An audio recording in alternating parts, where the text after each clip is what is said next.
think I will get started with some general comments before I introduce our keynote speaker for today.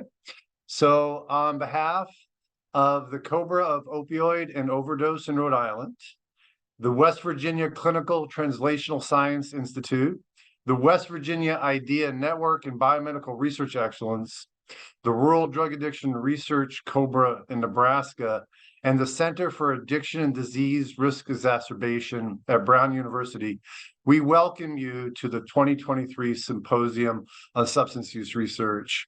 I know that's a long list, but this has just been an absolutely fabulous and growing collaboration with our partners across the country that are all focused in on this very important health issue. My name is Rick Bevins, and I have the privilege of serving as the director of the NIGMS-funded Rural Drug Addiction Research Center of Biomedical Research Excellence in Nebraska. As just a few reminders before we begin, the session is recorded, and we will send an email to registrants and post on social media when the recording is available. This session is a webinar, so attendees will be muted. Please use your Q&A function to submit questions, and we will try to answer them as time allows. I am truly, sincerely, 100% honored to introduce our keynote today, Dr. Addy. Dr. Addy got his BS in biology at Duke University in 2000, his PhD in neuroscience at Yale University, and is currently the Albert E. Kent Associate Professor of Psychiatry and the inaugural Director of Scientist Diversity and Inclusion at Yale School of Medicine. He directs a federally funded research program investigating the neurobiological basis of substance use and mood disorder. His research questions are timely and conceptually innovative, making significant impacts in our understanding of this critical health area. I will just say, as I was looking at the CV, and I was like, he's on every editorial board me and my students want to publish in. I was like, what? That's amazing. Wow. So many accolades, so many wonderful things. Dr. Addy has also built a very unique partnership between scientists, clinicians, faith, community leaders, and advocates to topics that intersect neuroscience, mental health, faith, culture, and social justice. In the same way that I recommend that you read his research, I also recommend his podcast, The Addy Hour, and his newsletter, The Addy Minute. I really got to know, I'm going to just refer to you, Nee, when we were serving on study sections for so many years. And I can tell you, I would want my grants to go to you anytime. So thoughtful, so incisive, always trying to make sure you're uplifting and elevating the critiques to help the individual so that they can succeed in their science. He is an amazing person, an amazing individual, and I am so much better of a scientist and a person for knowing you and calling you my friend. So with that, it is my pleasure to introduce Dr. Addy. Thank you very much. Wow, thank you much for that introduction, Rick. That was really really wonderful. I'm definitely grateful. I should mention in this context as well that Rick, you and so many others, when I first joined study section, were very welcoming to me, especially as a newer investigator when I joined. Feeling intimidated being in a group of so many esteemed colleagues. And so I'm grateful for your informal mentorship, whether you realized it or not, and the way that you really invited me into that community. And it's been a testament to the example that you've given and so many others have given as well, in terms of my ability to be able to contribute there and to try and do it in a way that is generous and equitable and also a learning experience. So definitely appreciate that. It's wonderful to be here with you all today. I always try and set a timer, whether I'm doing things virtually or in person, just to kind of keep myself to time and make sure we have enough time for questions as well. But really honored to be able to be joining you all today at the 2023 Symposium on Substance Use Research. I have paid attention to who you've had in the past in previous years, and it's really a stellar group. And then really just to be able to be contributing to a conference that is so innovative and impactful and groundbreaking, to me is a tremendous honor and definitely not something I take for granted. So grateful to be able to be here with you all. In terms of the keynote that I'm going to be giving you all, it'll be a little bit different than perhaps what you've had so far. I do have a few slides, but I'm also going to share some stories and give some context before I get into the slides. So just wanted to make that announcement. So if you're wondering, oh no, we can't see his slides, it's not because they're missing. They're coming up a little bit later. But just wanted to kind of set the tone in a sense for some of the things that I'll be talking about in terms of the work that I've been fortunate to be able to collaborate in. But I did want to start just saying how impressed I am by the work of this group and the fact that this symposium exists in the first place. I mean, as I've looked online, as I've heard about all the organizations that are involved, I think it's truly impressive how collaborative this initiative has been and the way that it's tied together different groups from different parts of the country. I honestly feel like that's a metric and a blueprint that could be replicated by other groups as well to really impact how we do work, how we do our research, how we impact communities, also our clinical work as well. So I just wanted to applaud you all for the work that you are doing in that way. It's also really encouraging to me to see how cross-disciplinary or interdisciplinary the conference is. Even just knowing that there are people here that are coming from all different realms when we think about substance use research, when we think about policy, when we think about care, and when we think about treatment. Also encouraged to know that there are people at different stages of their careers and different stages of training, knowing that there are professors and faculty who are here, knowing there are grad students, undergrad students, postdocs, knowing there are people who are policymakers, knowing that there are leaders and others involved in other community organizations as well is really encouraging. And then for me, as someone who really tries to think about holistic approaches, it's also really encouraging to see how there are different disciplines that are represented, going all the way from basic science to clinical interventions and clinical trials, also thinking about the health impacts of policy decisions, and knowing that you all are also thinking about things like decriminalization. So again, I know I'm giving a lot of accolades, but it's really nice to be able to enter into a space where so many of those things are being thought about and talked about, and it's really an encouragement for me. So obviously this is a virtual talk and I'm speaking to you all as a group, even though I can't see all of you, but oftentimes, that's still the case in person as I'm speaking to the group. And so what I wanted to do initially was have you imagine that we were actually sitting down in a one-on-one conversation and just actually trying to get to know one another. So if that was the case, one of the things that I might ask you is what brought you here today? And there's a few different ways I could package that question. I could ask you about your motivation for attending the conference over these past couple of days. I could ask you what things you're wanting to learn from the conference as well in the symposium. And in that conversation, you probably answer that based on maybe your role or your specific career, your training, and your experience, and maybe some of the things that you're trying to learn and trying to gain from the conference. And maybe an opportunity to be able to network with others as well, to learn about other things that people are doing in these fields. At the same time, I think it would also be fair if you were to ask me that same question, like what was my motivation for being here today? Obviously, you've already heard a lot of my gratitude in terms of the work that you all are doing, and my gratitude just to be able to contribute to that work and share some perspectives as well. But if I were completely honest with you about one of my main motivations for continuing to do this work and continuing to step into spaces like this, I'd probably have to tell you that the main motivation for me sometimes is frustration.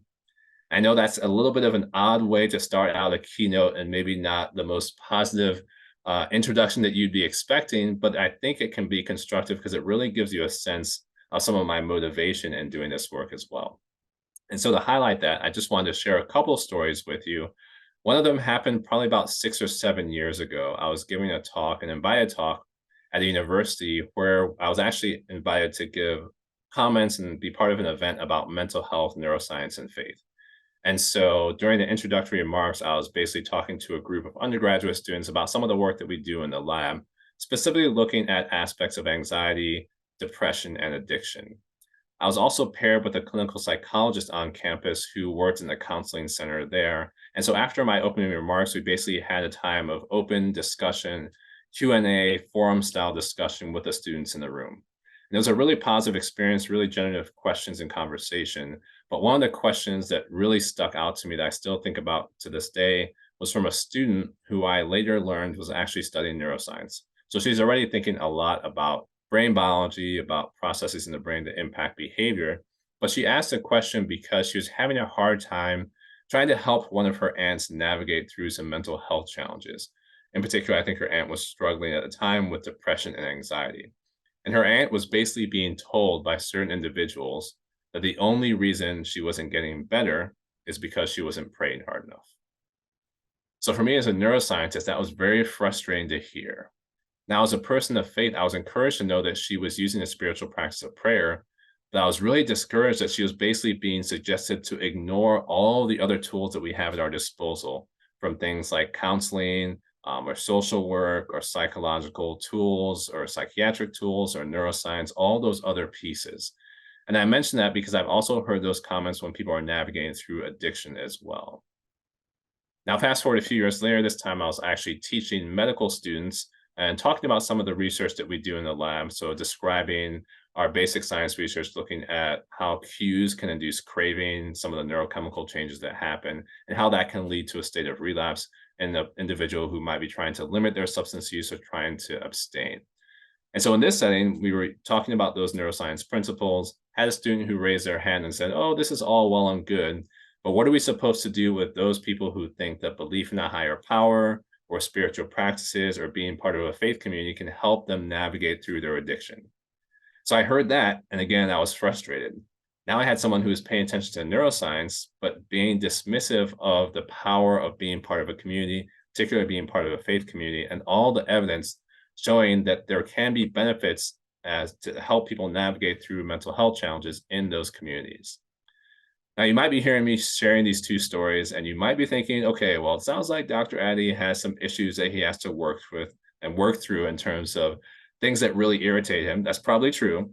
But at the same time, you might also be thinking that these stories are two drastically different situations. That's also true, but I would say, in one sense, I feel like there's a common theme that's running through both of them. And that's this whole idea of being dismissive. So on one hand, you have somebody who is using spiritual practices, but being dismissive of all the other tools we have. On the other hand, you have someone who's paying attention to the science, but being dismissive of faith practices or being part of a faith community. And so for me, again, that frustration has really led me to be motivated to try and intervene in a sense, or at least start conversations that can kind of diminish some of that dismissiveness that comes out and help us find a place to think about things more holistically. Now, as you may know, I also run a research lab that Dr. Bevins mentioned, some of the work that we do in the lab. So in that setting, I obviously have lots of different people in the group who are working together as a community. This includes undergraduate students, graduate students, postdocs, some research scientists and technicians. And so I have a lot of mentoring that I do in those roles as well. So again, thinking back a few years ago, I remember one day walking to my office, getting ready to meet with a student. I felt like I heard someone crying in the bathroom on the way to my office. Turns out that was a student that I was supposed to meet with that morning. So as we were having our conversation, it really was just going to be a check-in to talk about research progress and some of the different things that the student was doing in the lab. But it was clear to me that the student was really just trying to plow through us, but was having a hard time really focusing and concentrating. So I really needed to take a pause at that moment. Now, I should also mention that this was the same day of the Zimmerman verdict and the killing of Trayvon Martin. And that was an acquittal for those of you who may remember that. And so the student was having a really hard time with that whole situation. And so in that moment, I decided it would be good to just take a step back, leave the science for a moment, and really just talk about what the student was feeling and what the student was going through. Now, mind you, I was doing that even as I myself was processing my own frustration, my own anger, my own fears around that verdict as well. But it really was an important conversation, and I think was really helpful for the student, not to solve everything, but to at least take a step back and process through that and talk with somebody about that. So that was very positive in the sense we were able to talk through it, not positive because of the situation at all, but we were able to have that point of connection.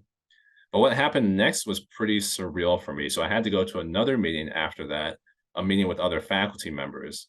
And when I walked into the room, it was a little bit of an odd juxtaposition. There was a really jovial atmosphere in the room.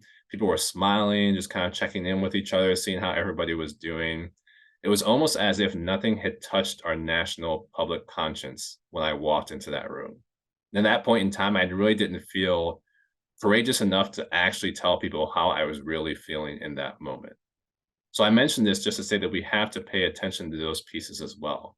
And even as we think about stressors, as we think about social injustices, So we think about the impacts that has on people's mental health and the ways that can also lead people to substance use or misuse or relapse. It's also important to think about how those things can actually impact our research, both in terms of those of us who are doing the research and in terms of the communities who are sharing.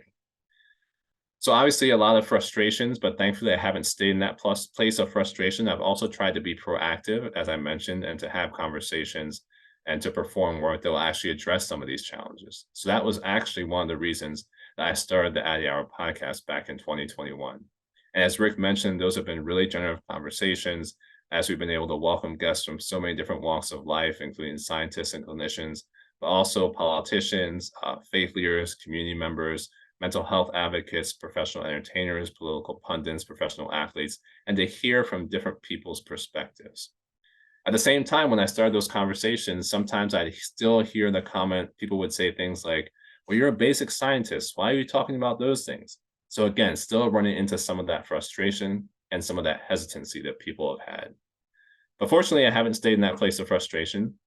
I've also had a lot of encouragement and a lot of hope in this work. So in the middle of the pandemic, obviously a lot of us were giving virtual talks. I'm here giving you a virtual talk today as well. But at the same time, I got some really encouraging feedback in some of the talks that I was giving. So this, I think, was a talk in 2022. I was again talking about some of the basic science work that we're doing in rodents to try and understand the brain biology of craving and relapse. And after one of those talks, I actually had an individual who emailed me and told me that listening to me talk about the effects of substance exposure on a rodent and how that changed the rodent's behavior actually gave him more understanding and more sympathy and more empathy for his son. So his son had had an ongoing journey with substance use disorder. And this person was basically saying that after hearing about the work in the rats, he had a better understanding of why his son was exhibiting certain behaviors at certain points in time. And to be honest, that wasn't even something I expected to hear talking about the basic biology in a rodent. I've also had a lot of interactions with my psychiatry colleagues who have also talked about how helpful it is for them to be able to talk with a neuroscientist and to have language about what happens in the brain and how that impacts behavior, because that helps their patients and their clients, both in terms of reducing stigma and reducing the shame that those clients feel at times. We've also been able to host conversations on college campuses and in different cities, again, intersecting these topics of neuroscience, mental health, faith, culture, and social justice. And it's been really encouraging to hear students come to events and say things like, this is the most transformative event that I've been to since I've been on campus.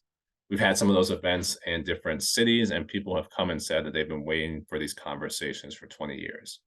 So again, having those opportunities truly fills me with a lot of hope and gives me the motivation to continue moving forward. And if I'm honest, I'd say the fact that this symposium exists and this ongoing work exists with so many different organizations that are here and represented at this symposium also gives me hope, because I know you all are thinking about these things, you're collaborating and truly making impacts in so many different ways across the different regions that you represent and across the country as well. So with that, I do want to talk a little bit about some of the details of the work now that you have the context for what's led me into it and what I've been able to do, again, through partnership with many individuals and to hopefully be able to make an impact. But one of the things I often like to say is that all for me comes back to this idea of community. I've talked a lot about these frustrations. I've also talked about hope. And so sometimes I like to think about where does that leave me, this tension between frustration and hope? Well, I would say that it leaves me with opportunity. So opportunity to really be able to think about ways to impact. And I am going to go ahead and share the first slide here with you all. But one of the main opportunities that I want to focus on today is really the opportunity to be able to address substance use and misuse with different types of approaches. So thinking about ways that we use neuroscience, but also thinking about the ways that we use advocacy, and the ways that we can also use diversity, equity, and inclusion tools to move things forward. So again, for me, it centers on community. And so even right now, I'd encourage you to think about the communities that you work with and the communities that you serve. So to give you a sense of what that looks like for me, I'm showing you here some of the communities that are involved in this work. This includes both my research group and teams that have worked with me over the years. You can see there's a theme of some meals here as well. We do like to have meals together, but I'm also showing pictures from the different communities that we have worked with. So some of the panel discussions that we've had in different cities. and some of the partners that we've worked with in those local communities as well. And so for me, that's been a very grounding place to be able to move forward and do this work together. Now, as we think about how we work together in communities, I think we've also gotten better at also supporting each other and how we show up to work on a day-to-day basis. Not just thinking about things within the work environment, but also how we support each other in our life journeys as well. And so even as I go through the comments through this talk, I encourage you all to think about that in terms, again, of what you do in your communities that you work with and those communities that you serve. Now, one of the things for us as a scientific community, I'm fortunate to have research scientists in my group and students and postdocs who are also very passionate, not about only doing the work, but in how that work impacts our society, whether it's from a basic level or whether it's things that are translational. So oftentimes when we're thinking about communicating that to others, we start by just sharing this idea that as basic neuroscientists, we're really interested in the neurobiological basis of complex behavior. And this is something I probably don't need to do for this audience, but when I'm speaking in the general public, I often start by reminding people there are similarities between rodent brains and monkey brains, the brains of a dog or a cat, a monkey, all the way up to a human. And there are things that we can learn from rodent brains that can impact humans as well. So I have heard different people, of course, talk about this in different ways. I remember listening to an interview with neurophilosopher Patricia Churchland. I think she was on one of the late night shows. I can't remember which one, but the late night host asked her, "Are you telling me that my brain is just like that of a rat?" So obviously she answered to say, no, it's not just like a rat, but there are enough similarities that we can learn insights from the rat and actually perform additional studies to maybe perform those studies with more care, insight, and guidance when we do those in humans as well. But that's a starting place when I'm often talking about these topics. Now, from a broad perspective, there's lots of behaviors we could look at, but my lab in particular focuses on motivated behaviors.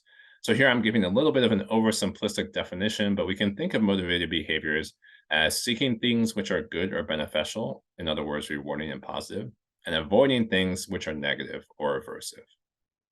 And in the lab, and specifically, we're looking at motivated behaviors that are associated with substance use disorders and also motivated behaviors associated with mood disorders like major depressive disorder and anxiety disorders. And again, when I'm talking in public setting, in person, oftentimes I'll ask people to share with me the types of behaviors that come to mind when they think about substance use disorders and the types of behaviors that come to mind when they think about major depressive disorder or anxiety. And as you can imagine, people are usually able to think about those things very readily. And so it gives a context for some of the things that we're trying to study in the lab. I've also drawn arrows between these two intentionally because, as you all may know, those who are navigating through substance use disorders have a higher prevalence for mood disorders and vice versa. So one of the things that we've been thinking about in the lab is to look at the connection between the two and also to look at the neurobiology that may underlie the coexistence or comorbidity of substance use and mood disorders. So with that framework, what our goals are a fewfold. Again, as basic neuroscientists, we're particularly focused on trying to understand the neurobiological mechanisms that mediate these changes in motivated behavior. And we're hopeful that by doing so, we might be able to get some insight into the processes that contribute to the etiology or the cause of the illness in the first place. And then our third-fold goal is to actually identify new and effective therapeutic targets that can address these mental health challenges. And so for purposes of the talk today, I'm going to focus primarily on our positively motivated behavior in the context of substance use disorders, but I'll also talk a little bit about some of our work with negatively motivated behavior in the context of mood disorders, and again, talk about the connection between the two. But for us as basic neuroscientists, if we're trying to model things, we have to think about the best ways to do that and what's most appropriate. So as some of you may be familiar with, we do that specifically in rats, as I've alluded to a couple different times. And what we have here is a picture of a rat that's placed in an operant chamber. This operant chamber has two levers in it. We also perform surgical implantations of catheters where we insert a catheter directly into the jugular vein of the rat. The reason for doing so is that it gives the animal direct infusion opportunity, and it actually gives the drug pretty fast access to the brain. We're trying to understand what effects these substances are having on the brain. So in this particular instance, the rat is placed in the operant chamber. There are two levers. every time they press the active lever in this experiment, they're going to receive an intravenous infusion of cocaine. I've given the dose here that we infuse at 0.5 milligrams per kilogram, but the rat has the autonomy and the agency to decide when to press the lever to receive that cocaine infusion. At the same time as the cocaine infusion, there's also a 6-second auditory tone and a cue light that is illuminated, and that becomes a cue that is associated with the cocaine delivery. Now, on the other side of the operant chamber here, there's another lever, and that one we term the inactive lever. So basically, every time the animal presses that other lever, there's no program consequence. And we change which lever produces cocaine and which one does not between the animals. But basically, we can train the animals. And as you can see here, over a 10-day period, this is showing the number of times the animal will press a lever during a 2-hour training period on each day. You can see here in the black, over time, they get pretty good at discriminating which lever produces cocaine versus the one that does not. And on average, by day 10, they're pressing the active lever about 25 to 30 times in a 2-hour session. So we call this drug self-administration behavior. I mentioned this is with cocaine. You can see the same behavioral phenomenon with other substances as well, including things like nicotine, with amphetamine, with heroin, and many other substances that humans will use. And so what we do at this point is then to actually take the animals through a period of abstinence or withdrawal. So again, trying to mimic what's happening in the human condition. We can do that in a few different ways. We can either have the animal go through forced abstinence. They don't have any access to the drug, but they also don't have access to the operant chamber where they previously received the drug. So in a way, in this instance, we're modeling something like detoxification. We can also take the animals through extinction training. So for instance, on day 11, we would place them back in the chamber, but we'll let them press the levers. Although this time when they press the lever, they won't receive cocaine and they won't receive the cue. If you do that over time, the animals will decrease how many times they press that lever. And this is similar to a situation that you would have with exposure therapy in a human situation. So again, after taking the animal through those periods of abstinence, either forced abstinence or extinction training, we can then start to look at different types of behaviors. One of the things that we and others have looked at is this idea of cue-induced craving and relapse. So if we place the animal back in the chamber and again let them press the lever, but this time, every time they press the active lever, they do not get cocaine. They only get the cue that was associated with cocaine. You can see they continue to press that lever. We use this as a metric of their cocaine-seeking behavior, their cue-induced cocaine-seeking behavior. And you only see that behavior emerge if the cues and the cocaine were paired here during training. If cues are presented randomly, you don't see that type of behavior emerge. Similarly, we know that when people are going through stressful situations or they're trying to decrease their drug use or substance use, the stress will induce relapse or heighten the amount of substance that people will take. So we can look at that in the rodents as well. We can look at how a stressor can induce relapse.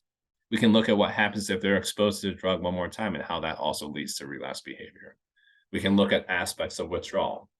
And one of the things that people have started to do in the field is also to try and make this even closer to what you would have in a human situation, where it's not a situation where there's drug and nothing else, but it's oftentimes a choice between perhaps taking a substance or taking care of responsibilities, whether that might mean family responsibilities or work responsibilities.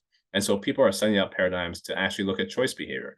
Does the animal choose after abstinence to take the drug or to take food or to spend time with another animal? And so there are a lot of different manipulations that we can do to actually see how this extended drug use and extended abstinence is actually impacting the animal's behavior. And of course, our goals in doing all of this are to be able to try and decrease some of those behaviors in the same way we would try and decrease some of those in a human situation. But before I show you some of the data, I also wanted to just mention some of the things that we try to think about as we're thinking about translational applicability. So we need to be able to have validity in the models that we're using. So 3 of the things that we try and consider are 1, face validity. And so if we're trying to think about translation, these rodent models should reproduce some of the symptoms that are observed in humans. And specifically here, we're looking at behavioral characteristics. We also want our models to have construct validity. So the outcomes in the rodent model should be mediated by equivalent neurobiological mechanisms in the humans if we're trying to understand what those mechanisms are. And finally, in terms of the last translational piece, we also wanted to have predictive validity. So if we're using pharmacological or non-pharmacological interventions in the animal models, we should be able to modulate those behaviors both in the animal models and in the humans. So what does that look like in terms of some of the models and some of the brain biology behind those models? Well, as I mentioned in my lab, we specifically have been focusing on substance use, but also on cues, craving, and dopamine. And so, as many of you may know, dopamine is often associated with pleasure. And if you give an individual or an animal a substance, what you see is an increase in dopamine in a specific area of the brain, a subregion of the striatum called the nucleus accumbens. This is an example that you can see with nicotine, but this is over a 20-second period. So these are very rapid changes in neurotransmitter levels. You see an increase in dopamine concentration when the substance is delivered. Now, I mentioned there's an association between certain cues in the environment and substance use. I always have to acknowledge this picture on the left is a little bit over the top. There's a lot of a lot of different options that are there. But for someone who, say, has been involved in perhaps excessive alcohol drinking, and they say, okay, I want to try and decrease my drinking, we all know that if you go back to the bar, that's going to be very difficult to do. One of the main reasons for that is just being in the bar itself, even if you haven't taken a drink, already leads to an increase, again, in dopamine in that same region of the brain, the nucleus accumbens, that can facilitate and induce craving, making it difficult for people to be able to abstain in that instance. And so one of the things we've been very interested in the lab is trying to understand what processes in the brain actually regulate how much dopamine is released, either in the presence of the substance itself or in the presence of a cue. And through meeting somebody at a conference, I was actually introduced to Anjali Rajadaksha, who is an expert in L-type calcium channels and also a molecular biologist. And what she pointed out to me is that these L-type calcium channels, which are located throughout the body, are also located in reward pathways in the brain, specifically in dopamine pathways. And they have been shown to alter dopamine activity. So that got us wondering whether it might actually be important for altering dopamine activity that's associated both with substances and with cues that can lead to craving and relapse. It also turns out that there have been a lot of genetic-wide association studies that have shown that the L-type calcium channel genes and changes in those genes are actually associated with cocaine use disorder and also associated with things like bipolar disorder and also associated with autism. And so from the first two, just in terms of cocaine use disorder and bipolar, we know that there are associations with mental illness. So it gave us another reason to be able to look at these. The third piece, which is somewhat serendipitous, is the fact there are FDA-approved L-type calcium channel inhibitors that are already used throughout the country and throughout the world as antihypertensive medications. And so now we have an opportunity where we might be able to repurpose those antihypertensive medications for addressing some of these symptoms associated with substance use. So just to give you some highlights of the research that we've done, we have looked at relapse behavior. So this is the cue-induced cocaine-seeking behavior I was describing to you earlier. We've done this by administering agents that block the L-type calcium channels either within the reward circuitry in the brain, the dopamine system, or we've given it systemically where it will activate or inhibit L-type calcium channels all over the body because we're thinking about the translational nature of this. This experiment I'm showing you, we're blocking these receptors just within the dopamine system. And what we see, these are animals that don't have those receptors blocked. You see they show a lot of relapse-like behavior during abstinence. They're pressing about 65 times on the active lever that produces that cue. If we give the L-type calcium channel blocker, we decrease their cocaine-seeking behavior, basically decreasing how many times they press that active lever. We also wanted to see whether this was having effects on dopamine in the brain. If you remember, I mentioned that the cues can enhance dopamine release. And so what we had seen with other manipulations is that anything that decreased dopamine release also decreased the craving behavior. So we were very surprised when we found that giving this L-type calcium channel blocker actually increased dopamine levels in the nucleus accumbens, the exact opposite of what we had predicted. So we were very confused by this. Initially, we did go on and perform additional experiments to show that that increase was actually leading to the decrease in behavior. So as we went back to literature, we realized that there is a lot of evidence showing that when people are in abstinence, they actually have a decrease in overall amounts of dopamine. But at the same time, they have an increase in dopamine when cues are presented. So what we realized is that we could actually decrease the behavior, the cocaine seeking, by either decreasing dopamine in response to cues or increasing dopamine. And so that was something that was very surprising, but very telling for us. Now, I mentioned we've also thought about mood disorders as well. And so we have tried to look at things like anxiety-related behavior. And one of the reasons that we have looked at that is there's a lot of evidence that's showing that when people are in early abstinence from using a substance, they often have increased rates of anxiety. And so we wanted to see whether there's an interaction there. So here what I'm showing you is an elevated plus maze. It's just as the name suggests, it's a plus maze that's elevated off the ground about 40 centimeters. And if you place a rodent, a rat, or a mouse in the middle of this maze, they are inherently neophobic. They don't want to go out into new areas. They like to hide in dark, safe areas. And so they'll spend a fair amount of time in these closed arms, but they will spend some time exploring these open arms as well. It turns out that if you give the animals an agent that increases anxiety, they'll spend more time in the closed arms and they won't go out and venture. If you give them an agent that decreases anxiety, something that's anxiolytic, they will actually spend more time exploring in the open arms. And so what we found is that if the animals are in cocaine abstinence, they actually show a decrease in their open arm time. So this is basically an increase in anxiety-like behavior. And if we block the L-type calcium channels, again, with this as radipine, we can actually reverse that effect. So here, the animals actually, the saline animals versus the cocaine absent animals don't show any difference in their anxiety profile. And so now we have a manipulation that can not only decrease the relapse behavior, but also reverse some of the anxiety-producing effects of cocaine abstinence. The other thing that we have looked at is actually whether the animals will engage in things that are pleasurable. So looking at things like hedonia and anhedonia. And not surprisingly, rodents, like people, like sucrose. So if we give them an option between a water bottle and a bottle of sucrose, they prefer and they'll drink much more sucrose than water. So their preference score is about 80 or 90%.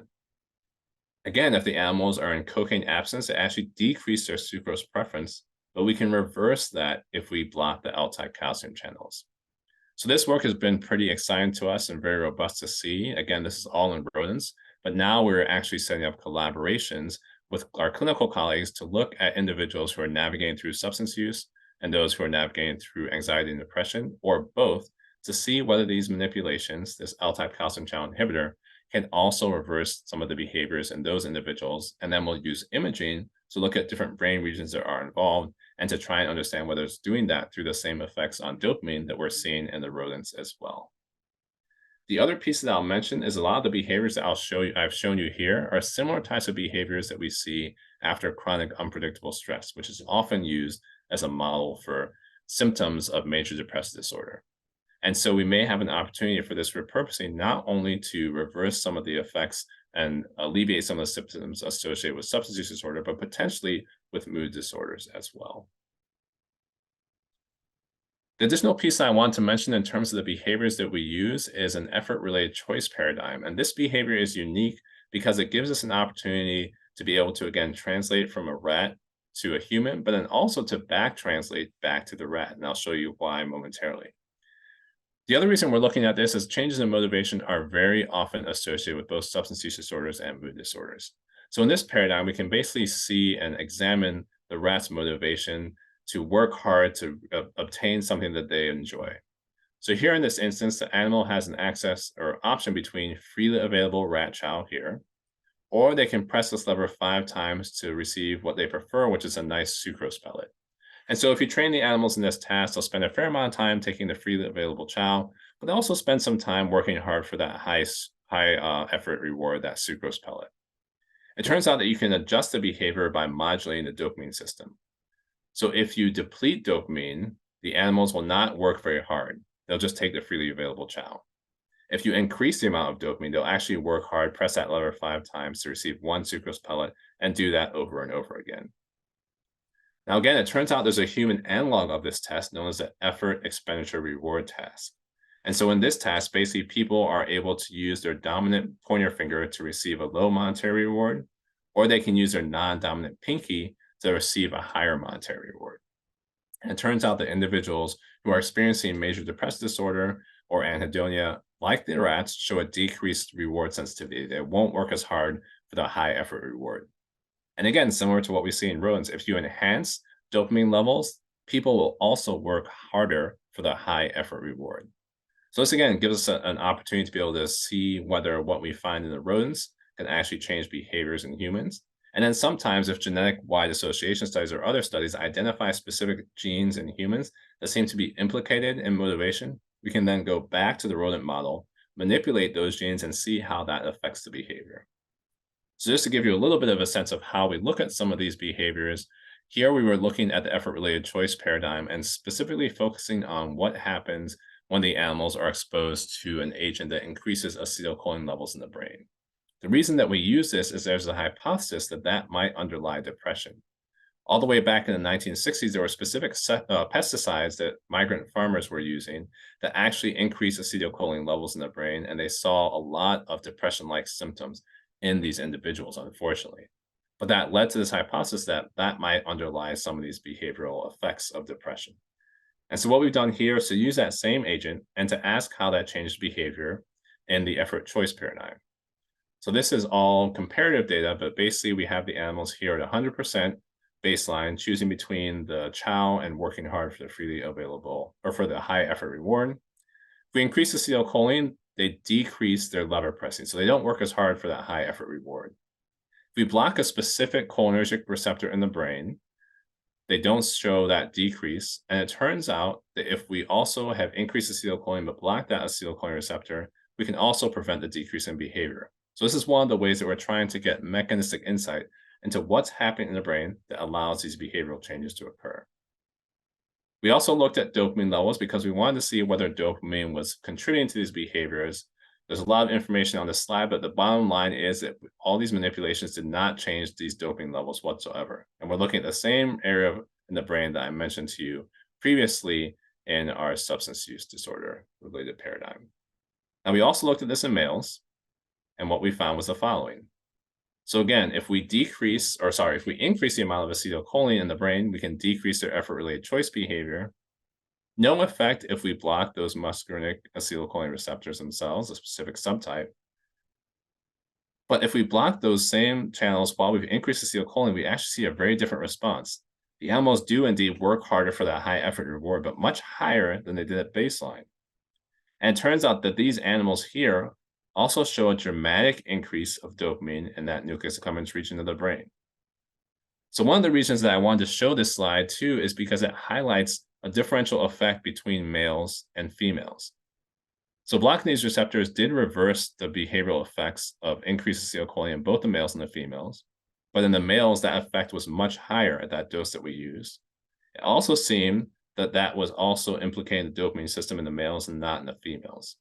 So as we think about our research, not only in mood disorders, but when we're doing substance use disorder research as well, it's critically important that all the way from the preclinical studies of basic science, looking at things in males and females and thinking about how that translates, because there may be different mechanisms at play between males and females, and we don't want to develop a therapy or a medication that's only effective in one and not the other. So something that's critically important for us to continue to consider. So as I wrap things up and come back to this idea of community, I mentioned that was going to be a key piece of my comments today, and that has definitely been important for me as well. So community, mentorship, which I even mentioned with Dr. Bevins, sponsorship, and collaboration. And so the picture that I'm showing here is from a group that I've been privileged to be a part of at Yale called the Minority Organization for Attention and Expansion. This group was officially started in 2007, but it was informally started in 1968 when this individual, Dr. James Comer, arrived at the Yale School of Medicine. At the time, he and another individual, Dr. Patton, were the two faculty members at the School of Medicine who were Black and from communities of color. So what they did was just to, during lunchtime, sit in the cafeteria and mentor other students and provide conversation. Obviously, they weren't mentoring other faculty because there weren't others there at the time, at least not mentoring faculty from underrepresented backgrounds, but they have had an important chapter, an important legacy on so many different lives. And as you see the number of people in this picture, to know that those things have continued on and something I've been privileged to continue as well. I also like to show this slide because it highlights many different individuals who have supported me and mentored me in my work over the years. This slide is always a little bit sobering to show because some of these individuals have actually passed and are no longer with us, but they've had a dramatic impact on me and on so many other lives as well. I should also mention there are people from different walks of life in this picture. There are scientists, there are clinicians, there are pastors, there's a university president, a university provost, people I went to college with, people in the entertainment space. And so to be able to interact with people from so many different walks of life and to have their mentorship has been critically important. And it's something that I often think about as I'm trying to move forward in these efforts as well. Now, one thing that I'll mention, this is a cartoon image, obviously, but when I was hosting a hip hop artist on my podcast, one thing which I think he astutely mentioned in terms of his perception of academia is that we have all this information at our fingertips, but somehow it's as if we've taken a megaphone, reversed that megaphone, and turned it towards ourselves. So we have all this information coming back at ourselves, and it all squeezes down to this little tiny other end of the megaphone and doesn't actually get out into the public. I think the other piece of that is when it does get out to the public, sometimes it looks something like this. So a bunch of gibberish that people can't actually understand or use. And so we have all this information that we have at our fingertips in our research buildings and our clinics, but we aren't effectively communicating that to the public. Now, I will say the caveat here is that I feel like that this depiction does not actually apply here at this conference as much as it does in other places because of all the translational and transformative work that you all are doing. But I think it's still helpful for us to think about as well. And so for me, I've again been very proactive about trying to tackle this by doing things that can communicate that science in a way that people can comprehend, digest, and collaborate with us in. So I'll just highlight a few of those different events. One of them happened back in 2017. I had the opportunity to present at a STEM coffee hour at a public library. And basically in that situation, I was talking about the addicted brain. And so obviously there were people from the community that came to that event. There were also several individuals who were in their recovery journeys who were actually living together in a house as part of a program. They came to the event as well. Now, some of them, when they arrived at the event and when they first started talking, I wanted to make sure that I had a dialogue. So I didn't want to be there simply as the expert, disseminating didactic information, but I wanted to be a back and forth dialogue, which unfortunately it was. And several of those individuals mentioned when they got there that they didn't really see addiction as an illness because in their own words, this was something they had done to themselves, which on one hand is true in a sense that you have to start to use a substance in order to develop an addiction. But on the other hand, a lot of those individuals came out of that conversation feeling like they had a better understanding of how their behaviors and substance use had actually impacted their brain and how they could actually move forward and move through that. So it really was a generative conversation where we were able to talk back and forth. I've also been fortunate to be able to host people for different conversations on campuses. I mentioned we had Lecrae, who's a hip hop artist and New York Times bestselling author, who came to Yale, and we hosted a community conversation around mental health, faith, culture, and social justice. We partnered with the chaplain's office and the Black Church at Yale, and it was really amazing to see how vulnerable people were in that setting to share about their experiences and to talk about things that often aren't talked about together. We followed that up in 2019 with an in-person event in New York City where we had 11 different panelists. I'm just showing you a few of the panelists here, but we were able again to continue that conversation. And then as the pandemic hit, we obviously had to move things online, but we were able to have conversations about God, mental health, and COVID-19, town hall conversation about race, faith, and mental health. And so these are things that have been generative and moving forward. I've also been able to host the Addy Hour podcast. We've talked a lot about topics that you typically don't always want to talk about around the dinner table. Our first episode was called Wellness, Pandemics, Race, and Politics with clinical psychologist Jeff Gardier and political scientist Andrew Gillespie. But we've also talked about other topics like the science of trauma and resilience. My dad actually joined to talk about sleep, emotional wellness, and mental health as a psychiatrist and as a sleep physician. We talked about oxytocin, social behavior, community, and mental health. We've thought about mental health in the military with two veterans, Stephen Elliott and Tony Williams, and PTSD expert Barbara Rothbaum. We've thought about things like faith, spirituality, and psychiatry with Charles DK, who's a colleague of mine at Yale. I hosted co-anchor Juju Chang to talk about culture, society, and being a voice for marginalized communities. And we also try to think about things like burnout and service, mentoring, pastoring, and vocation. So again, it's been really a blessing for me to be able to engage in these different conversations with people and to talk about things that we don't often talk about in public settings. And so again, I return to this idea of this opportunity for us to be able to move forward, to think creatively outside of our disciplines, perhaps outside of our perspectives, outside of our lived experiences, and to be able to think across expertise. And in doing so, it creates a lot of opportunities. It creates opportunities that I've been able to be a part of where you have neuroscientists and clinical psychologists together in one room, talking about how things like cognitive behavioral therapy and medications can impact the brain and change people's behaviors. It creates opportunities like I've seen in New Haven with the Amani Breakthrough Project, where you have mental health providers who are partnering with Black and Latinx churches to actually provide addiction services within the church settings. And they actually find even better rates of recovery in their church settings versus when people are coming to clinics. It provides opportunities for peer mentorship to be able to happen in schools. And I think it provides opportunities like the ones that you all are doing through the symposium to continue to move the work forward to make sure that we have healthy impacts in society, both in terms of the research and the broader implications of that research. And so with that, I'm going to close just by thanking all the people who've been involved in the work. Picture from we had an inaugural lab retreat this past year, again, thinking about these aspects of community and how we serve one another. Several members of the lab who are listed here on the left, several alumni of the lab who are listed on the right, and collaborators listed in the middle. I also have a few social media handles there as well in case people want to find out more information about the research or about some of my public-facing work or the newsletter. And with that, I think I will stop and take questions that people have.